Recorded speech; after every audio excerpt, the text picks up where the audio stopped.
अगर किसी का प्रोडक्ट है गत्ता, किसी को इंपोर्ट करना है ओसीसी, जैसे ओसीसी होता है, ये कितने टाइप का होता है? ये आम इंसान इंपोर्ट कर भी सकता है? आप आधार कार्ड सबके पास होगा? क्या इजीली बनता है? नहीं सर, लाइनों में लगना पड़ता है उसके लिए भी। तो जब करोड़ों रुपए आप कमाने जा रहे हैं तो थोड़ा सा इसमें भी लाइन में लगिए। अगर आप ओसीसी करना चाह रहे हो, इतनी सारी वैरायटी है, सबसे पहले नॉलेज कहां से लोगे आप कि आपने प्रोडक्ट सिलेक्शन कर लिया तो उसका आगे का स्टेप क्या होने वाला है? हम सभी आइटम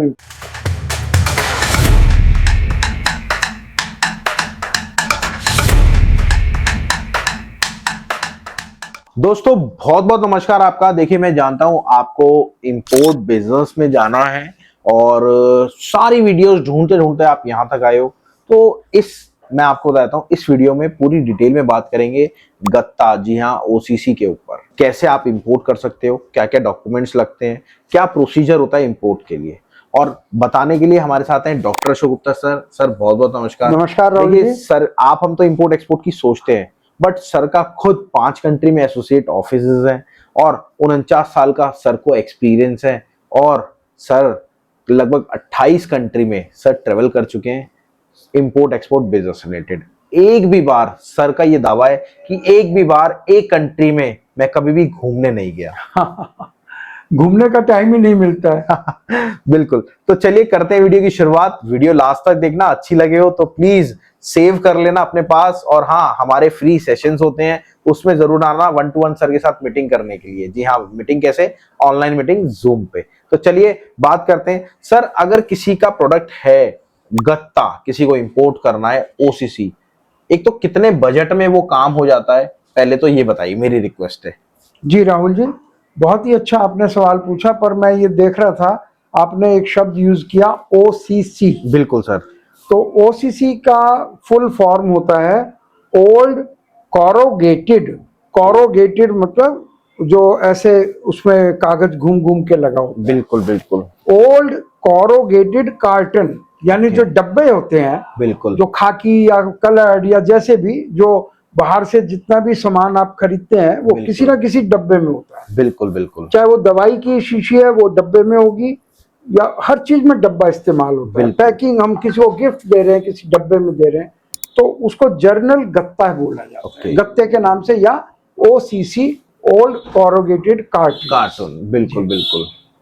तो सर जैसे ओसीसी होता है, ये कितने टाइप का होता है? हाँ, हर चीज में एक टाइप नाम की चीज होती है। पहले मैं ये जानना चाहूंगा सर, टाइप तो हम बाद में, क्या एक्चुअल में ये आम इंसान इंपोर्ट कर भी सकता है, ये आप बताइए पहले।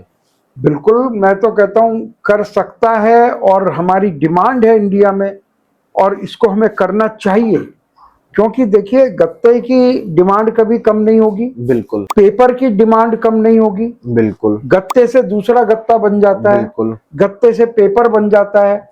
और हमारा डेवलपिंग मुल्क है, इसमें पढ़ने वाले बच्चे बहुत हैं, बिल्कुल। उनको पेपर भी चाहिए हर तरह का। बिल्कुल। और पेड़ों को काटने से बचता है रिसाइकलिंग। तो मैं कहता हूँ गत्ते की जो रिसाइकलिंग है, खरीदना, बेचना या उसके कबाड़ का काम करना, एक तरह की प्रकृति का आप बढ़ोतरी कर रहे हैं। देश के साथ तो देशभक्ति कर ही रहे हैं। तो गत्ता, क्योंकि हमारे यहाँ इंडिया में इन चीजों की शॉर्टेज है, तो मैक्सिमम हमें गत्ता, जैसा गत्ता, पेपर, पल्प जो भी है इससे रिलेटेड, वो हमें इंपोर्ट करना चाहिए। कर सकता नहीं है, करना चाहिए। और संविधान इस बात की इजाजत देता है। इजीली लाइसेंस वगैरह इजीली मिल जाते हैं अगर इंपोर्ट करने के लिए? अब आपने लाइसेंस के साथ इजीली लिखा दिया। हिंदुस्तान में जहां सरकार आ जाती है वहां कोई भी काम वो इजी नहीं होता है, लेकिन उसके भी तरीके होते हैं। लोग अपना, आप आधार कार्ड सबके पास होगा? क्या इजीली बनता है? नहीं सर, लाइनों में लगना पड़ता है उसके लिए भी। तो जब करोड़ों रुपए आप कमाने जा रहे हैं तो थोड़ा सा इसमें भी लाइन में लगिए। बिल्कुल। और वो हम तरीका बताएंगे कि शॉर्ट लाइन में कैसे लगा जाएगा, कैसे अपने काम को प्रॉपर करना है। बिल्कुल। तो करते हैं अब यहाँ से आपकी मेन वीडियो स्टार्ट होती है, तो वीडियो को आप पूरा एंड तक देखना। अब बात करते हैं सर से कि गत्ते के कितने टाइप होते हैं, हम कौन कौन सा इंपोर्ट कर सकते हैं, मतलब गत्ते को कौन कौन सी वैरायटी होती है और कौन कौन सा इंपोर्ट कर सकते हैं। जी सर। देखिए, कोई भी बिजनेस होता है, उसको उसकी बारीकियां तो जाननी ही पड़ती हैं। बिल्कुल। तो वो बड़ी आसान है। हम यहाँ पर एक छोटी सी वीडियो में हम सारी वैरायटी और इंपोर्ट और हर चीज नहीं बता सकते हैं, पर मेन हम कह देते हैं एक गत्ता फ्रेश का बना होता है, एक सेकंड गत्ता होता है कि जिसमें ऑलरेडी वो रिसाइकिल किया होता है, और एक में क्या होता है जो बड़े बड़े रोल बने होते हैं उसको गुल्ला कोर बोलते हैं। बिल्कुल, ये देसी नाम है तो इंग्लिश में कुछ भी बोले, लेकिन एक कच्चा गत्ता है इस तरह के।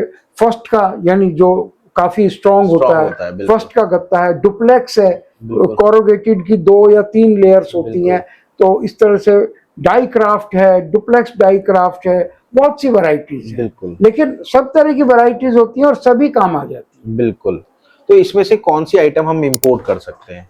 हम सभी आइटम इंपोर्ट कर सकते हैं, कोई इसमें आइटम वाइज ऐसा कोई रुकावट नहीं है कि आप ये कर सकते हैं और ये नहीं कर सकते। ओके, एज लॉन्ग एज वो गत्ता है, ओसीसी है, आप इंपोर्ट कर सकते हैं। तो सर इसका इंपोर्ट करने का प्रोसीजर क्या रहता है? उससे पहले मैं आपको बताना चाहता हूं, देखिए अगर आपको एक्चुअल में इंपोर्ट एक्सपोर्ट बिजनेस करना है तो आपको कहीं कोर्स लेने की जरूरत नहीं है। यूट्यूब पे बहुत सारे लोग फ्रॉड कर रहे हैं कोर्सेज के नाम पे, तो मेरी रिक्वेस्ट है कोर्सेज मत लेना। वहीं अगर आपको काम स्टार्ट करना है तो अशोक सर के साथ जुड़ जाना। सर की एक लाइव पर्सनल मीटिंग भी होती है, वो भी आप ले सकते हैं, या फिर जूम पे फेस टू फेस मीटिंग होती है, कॉम्प्लीमेंट्री होती है आप लोगों के लिए, फ्री बिल्कुल फ्री होती है। उसमें आप आओ, सर से सवाल जवाब करो, क्योंकि जितना सर को टाइम मिलता है उतना सर आपको बताते हैं, क्योंकि सर काफी बिजी रहते हैं। और सर मैं आपको बताता हूँ अभी कल परसों में चाइना भी जाने वाले हैं, तो उसके रिगार्डिंग अगर आपको कुछ डिटेल में बात करनी है तो भी आप कर सकते हैं। चाइना तो अपना ऑफिस ही है, जाते ही रहते हैं। बिल्कुल। और सर ऐसा नहीं है अभी टैरिफ लगाए, टैरिफ के चलते आपका चाइना ऑफिस थोड़ा हिल गया है, इस चक्कर में आप जा रहे हैं। ये तो सच्चाई, देखिए ये सच्चाई छुपाने वाली नहीं होती। नहीं, बिजनेस में इस तरह की चीजों से वास्ता पड़ता है, कोई बड़ी बात नहीं। बिल्कुल। और देखिए अब बात आती है एक चीज की, क्या कि आपका इसका प्रोसेस क्या होता है। बट उससे पहले आपको हर तरह का रेट जानने की आवश्यकता है कि एक्चुअल में अगर आप ओसीसी करना चाह रहे हो, इतनी सारी वैरायटी है, सबसे पहले नॉलेज कहाँ से लोगे आप? तो हमारा एक खुद का एप्लीकेशन है या व्हाट्सएप सर्विस चलती है, आप वहां जाके वो डिटेल ले सकते हो। उसमें क्या फायदा, आपको हर नेशनल और इंटरनेशनल रेट मिलते हैं, उसमें प्रोडक्ट्स आपको नॉलेज मिलती है और फिर आप आगे बढ़ पाते हैं। तो अब बात सर से करते हैं। ये आपको नंबर है, आप इन पे कॉल कर लीजिएगा, और मैंने आपको ये नंबर अब जो दे रहा हूं ये सर का नंबर है पर्सनल। आप इस नंबर को लेके सर से बात करके सर के साथ लाइव मीटिंग कर सकते हैं, फ्री ऑफ कॉस्ट, कोई चार्जेस नहीं है जी। चलिए अब बात करते हैं कि इसका प्रोसेस क्या होता है। गत्ता, देखिए मैंने आपको कहा था अब वीडियो चालू हो रही है, अब वीडियो एक्चुअल में चालू हो रही है कि आपने प्रोडक्ट सिलेक्शन कर लिया, तो उसका आगे का स्टेप क्या होने वाला है। प्रोडक्ट सिलेक्शन के बाद हमें क्या करना है, फिर आगे क्या करना है, फिर आगे क्या करना है, तो ये पूरा प्रोसेस सर बताएंगे। तो मेरी आपसे रिक्वेस्ट है वीडियो को पूरी देखना और सेव जरूर कर लेना। जी सर। बिल्कुल राहुल जी, बहुत देखिए प्रोसेस जो है वो इंपोर्ट एक्सपोर्ट का हर चीज का करीब करीब एक समान होता है, करीब।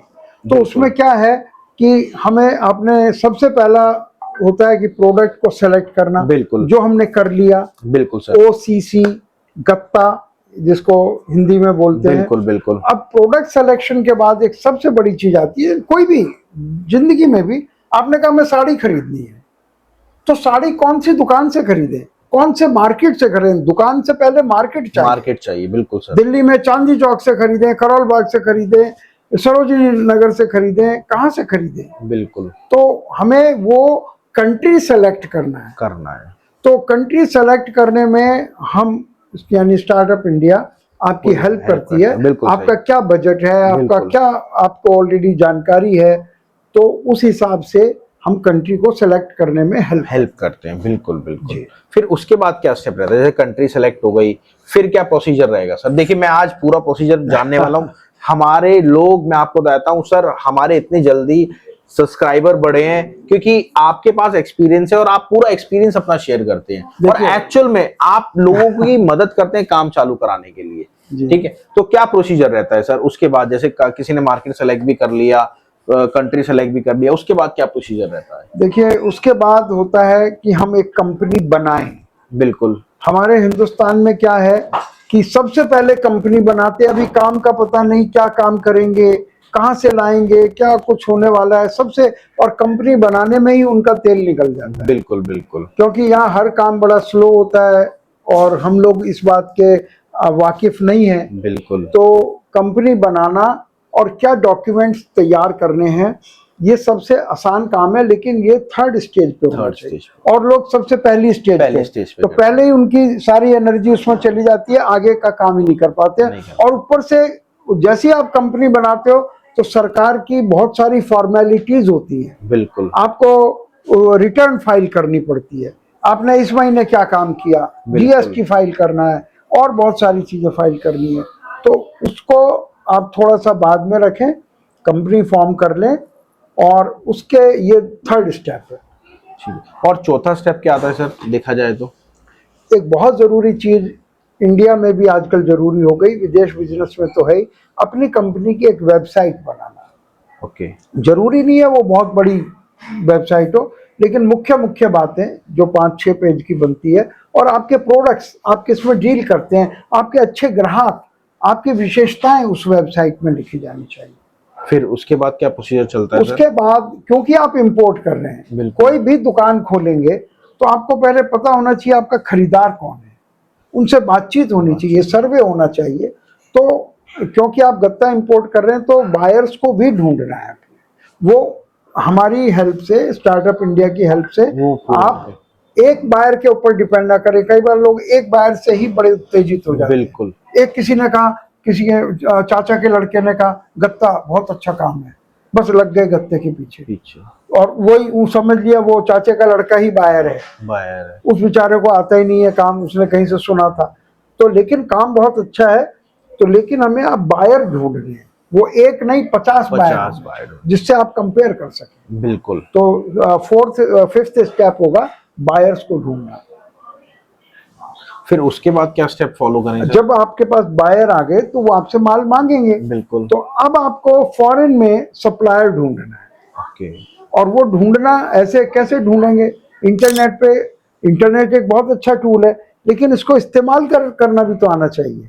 तो हम बताएंगे कि वो बायर को कैसे ढूंढना है और उससे कैसे बात करनी है, क्योंकि अगर उसे सप्लायर को अगर पता लग गया कि आप नए हैं तो वो आपसे बात ही नहीं करेगा। बिल्कुल सर, सही बात है, बिल्कुल पॉइंट की बात है। और आप किसी ठग के चंगुल में आ गए तो वो पूरी बात करेगा। आप कहेंगे वीडियो दिखाओ, वीडियो दिखाएगा, आप कहेंगे रेट बताओ, रेट बताएगा। तो इसलिए सर वीडियो भी नहीं दिखाते, वो जो ठग है वो दिखा देते हैं। ओके। और जो असली है वो नहीं दिखाते। तो ये इस तरह की एक, हम उसमें आपको ये भी बताते हैं कैसे डिफरेंशिएट करना है, ठीक है, कैसे ठग सप्लायर और नॉर्मल सप्लायर और जेन्युइन सप्लायर कैसे उसमें डिफरेंस करना है। उसके बाद क्या प्रोसीजर रहता है सर? क्योंकि हम चीज को इंपोर्ट कर रहे हैं तो हमें चेक करना चाहिए कि जो पैसा दे रहे हैं उसके अगेंस्ट सही चीज आए, तो उसका इंस्पेक्शन बहुत जरूरी है। तो हम करें या हमारे बिहाफ पर कोई कंपनी करे, ऐसी सैकड़ों कंपनियां हैं जो हर कंट्री में जिनका नाम है। अगर हम वो कंपनी अपॉइंट करते हैं तो उसको भी मानना पड़ेगा, उसकी बात को हमें भी मानना पड़ेगा। तो वो कंपनी सेलेक्ट करना भी हम सिखाते हैं। बिल्कुल। फिर उसके बाद तो मेरे हिसाब से कुछ, देखिए माल लोड हो रहा है तो पेमेंट्स का भी सवाल आएगा। तो पेमेंट हम पहले देंगे तो माल लोड नहीं करेगा, और वो माल लोड करेगा नहीं तो पेमेंट हम बाद में वो लेगा कैसे? तो ये साइमल्टेनियसली होता है। ये प्रोसेस हम सिखाते हैं कि इंटरनेशनल बिजनेस में कैसे दोनों चीजें साथ साथ होती हैं। ठीक है जी। और सर मेरे हिसाब से उसके बाद तो कोई प्रोसीजर नहीं रह जाता। अब तो माल आएगा, इंडिया में आएगा। ओके। और इंडिया में खाली इंडिया में नहीं, हर देश में कस्टम ऑफिस होता है जहां से वो माल आता है। वो देखते हैं पूरे प्रॉपर डॉक्यूमेंट्स हैं कि नहीं, और जो आपने मंगाया था वही है, कुछ उल्टा सीधा तो नहीं आ रहा है। बिल्कुल बिल्कुल। और कुछ वो अपना दिमाग भी लगाते हैं क्योंकि वो गवर्नमेंट ऑफिस है, तो उनसे कैसे डील करना है। अपना दिमाग से क्या कहना चाह रहे हैं आप कैमरे में, ये बता दीजिए। देखिए आप हिंदुस्तान में रहते हो, सरकारी कर्मचारी से काम लेना आना चाहिए। बिल्कुल। चाहे इसीलिए हम कहते हैं गलतियां इतनी कम करो कि सरकारी कर्मचारी को मौका ना मिले, क्योंकि ये तो ऐसा युग है कि जहाँ जजों के यहाँ भी पैसे पकड़े जा रहे हैं, जले हुए नोट। तो फिर बेचारा कस्टम ऑफिसर तो छोटा सा ऑफिसर है। तो ये हम सिखाते हैं कि कैसे कस्टम से आपको लीगली पार होना है, ठीक है। और उसके बाद तो सामान की डिलीवरी है। डिलीवरी है। और डिलीवरी, हाँ, ये आपको लग रहा है डिलीवरी है, ये सबसे इंपॉर्टेंट है। डिलीवरी कैसे सर? आपको पैसा पहले लेना है, ओके। माल डिलीवर कर दिया तो फिर इसमें और लोकल काम में फर्क ही क्या रहा। इंपोर्ट का काम कर रहे हो तो आपको थोड़ा अपना ग्रेस रखना पड़ेगा, पैसा पहले चाहिए आपको, माल देने से पहले पैसा चाहिए, तभी मजा है इंपोर्ट। तो बस मैं कहता हूँ कि यहाँ इंपोर्ट की पूरी प्रोसेस मैंने बताने की खुद ये कोशिश की है। समझा, और एक्चुअल में आपने प्रोसेस बताया। देखिए ये वीडियो दोबारा देखना, उसको सेव कर लेना वीडियो को, और एक नोटबुक और एक पेन लेके बैठना। इस वीडियो में एक्चुअल में आपको नॉलेज मिली है। और अगर आपको सर के साथ लाइव मीटिंग करनी है तो आप मैम से कॉल करके डिटेल ले सकते हैं, और अगर आपको सर से पर्सनली बात करनी है तो ये नंबर मैंने दे रखा है सर का, ये नंबर है, आप इस पे कॉल करना, सर उठाएंगे। सर आपको अपना लिंक देंगे, जूम लिंक, आप घर से बैठे बैठे सर से पर्सनली बात कर सकते हो, और उसमें लगभग 30-40 लोग होते हैं, तो पर्सनली आप सर से सवाल जवाब भी कर सकते हो। वहीं ये वीडियो पूरी हमारी गत्ता इंपोर्ट पे थी, और गत्ते की बहुत सारी वैरायटी होती है, और अगर आपको रेगुलर रेट्स चाहिए, गत्ते के बारे में नॉलेज चाहिए, तो आप हमारी डिटेल लेके, पूरी डिटेल, हमारा जो एप्लीकेशन है और साथ में व्हाट्सएप सर्विस हमारी चलती है, आपके सिटी स्टेट्स के रेट आते हैं, उसमें हर तरह के, हर स्क्रैप के, कॉपर, एल्युमिनियम, ब्रास, हर चीज के। तो टेंशन मत लीजिए, आपकी सपोर्ट के लिए सर हैं पूरे, और बस आप अपना काम करिए। चलिए मिलते हैं अगली वीडियो में। नमस्कार, धन्यवाद, जय हिंद, नमस्कार। Thank you Rahul ji.